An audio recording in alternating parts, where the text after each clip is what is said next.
Hello, this is RV Vagabond Jerry, and the first 3 videos I did on my channel were owner reviews of my scooter, my Suzuki Bergman 200, and those 3 videos have been watched about 100,000 times. And I think most of those views have been from people out of the country who are not interested in RVs or interested in scooters.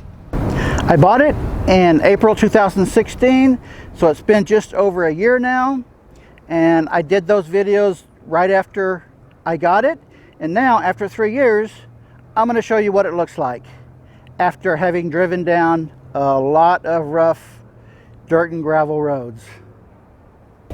Now from a distance it looks in pretty good shape, but let's take a look up close.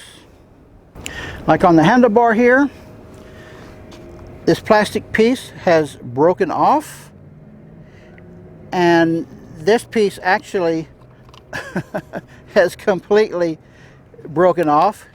It just cracked simply from vibration. And around the front here, see how that is cracked? This whole piece here, I think, is just a cheap piece of plastic. And this side's not so bad, but it does have a crack there. And on the front side, it's got a big, it's not cracked, but it's come loose from the way it's supposed to be attached.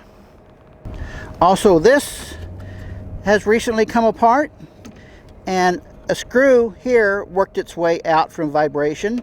The screw goes in here into there, and that may seem like an easy fix, but let me tell you, I've tried in trying to line up a screw with that and get it to work, which actually requires a bolt, not a screw, a bolt and a nut.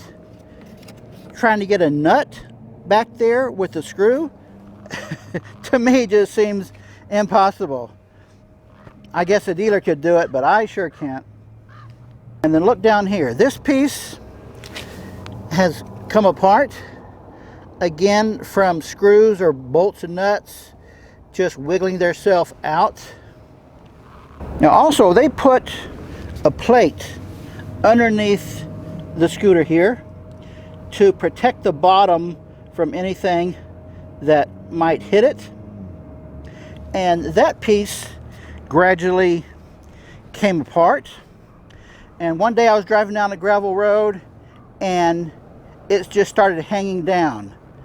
I couldn't fix it, so I just yanked the thing off, threw it off to the side of the road, and it was cracked up so bad it couldn't really be put back on. I'd have to get a new one. And in the back, this part has come loose, and for a long time I could just pull this thing completely off. It was just hanging there because the nuts and bolts that would hold it on here and there came loose, and I tried like everything to figure out how to put my finger under here to hold the nut on while I'm trying to put a bolt in there. I couldn't do it, and I took it to a motorcycle shop, and the best they could do was to put some kind of a rivet thing here and there. That was only 2 months ago. This one's holding on, but this one has come off again.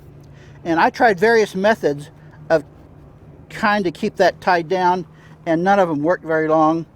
So I just left it hanging loose. With the seat down, it at least stays on. Another problem I've had is with this glove compartment type thing. Many times this thing is just falling down while I'm driving, whether it's locked or not. That lock just will not hold it closed very well at all. It just falls down. It's not a good locking mechanism. I've also struggled keeping the mirrors in place. They keep coming loose. No matter how many times I tighten them up, they still come loose. And one problem that drove me crazy for a while is after about 1.5 years, my battery went dead. And I know batteries are supposed to last much longer than that, but I got a new one. It wasn't long before that battery was dead as well. And then I took it to a third shop, got a third battery. It went dead, and I said, hey, I got to figure out what's causing this. And I had other motorcycle repair shops try and figure it out, and it took 4 different guys to figure out what was causing it. There's a light bulb here, so that when you open the seat, the light bulb comes on. You close the seat, the light bulb goes off, just like a refrigerator door. But this latch that triggers the light to come on and off had broken, or just not working right, so that when I would close the seat, the light would stay on. And sometimes I would go 4, 5, 6 weeks without driving this thing. Sometimes I just didn't need it for that long, and that was plenty time for that little light bulb to run the battery dead. And then once it's dead for a certain period of time, the batteries just wouldn't charge up. I tried recharging the batteries, they just wouldn't take a charge. So finally, we just took that light bulb out and hasn't been a problem since. I also got some scrapes here on the muffler and paint scraped off here. That's from the ratchet straps on when I strap it down to the back of the motorhome. It's caused some of the paint to be scratched off. So the way it looks, if you inspect it, it looks kind of like a mess. However, it runs just about as well as it did when it was new. I have kept up faithfully with the maintenance requirements that the manual says. Functionally, it's a good scooter, smooth ride.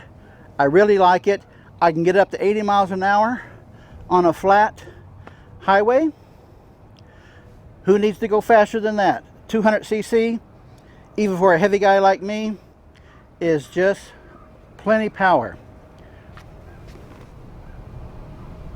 Now, I do plan on getting a new scooter someday, but it's not going to be a Bergman, Suzuki Bergman, even though they make 200, 400, and 650 sizes. But I really like the Yamaha X-Max 300. 50% larger engine, and it has some more modern features that this one doesn't have. So when I do end up getting a new one for whatever reason, it's going to be the Yamaha X-Max 300. So I think what I'm going to do is just run this thing until it just won't run anymore, and then consider it a loss. Because if I trade it in now, I don't think I'd get much at all for it as a trade-in. Because after they spend whatever money they need to fix all these pieces, they make it look really good, they might consider that to be too much. And you know how dealers like to devalue anything that they're taking in on a trade-in. Now, if any of you watching this would see that this is something you might want to buy my scooter, I will consider any offers so I can get my new one.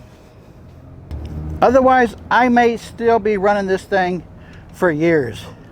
As long as it can run, doesn't become a problem, I guess I'm just going to keep it. So I hope this video has helped you if you're thinking about buying a scooter, or if you have one, you want to compare it to mine. See if mine's doing the kind of same things yours is, if you're running it hard. So let me know in the comments what you think about it. Good day, folks.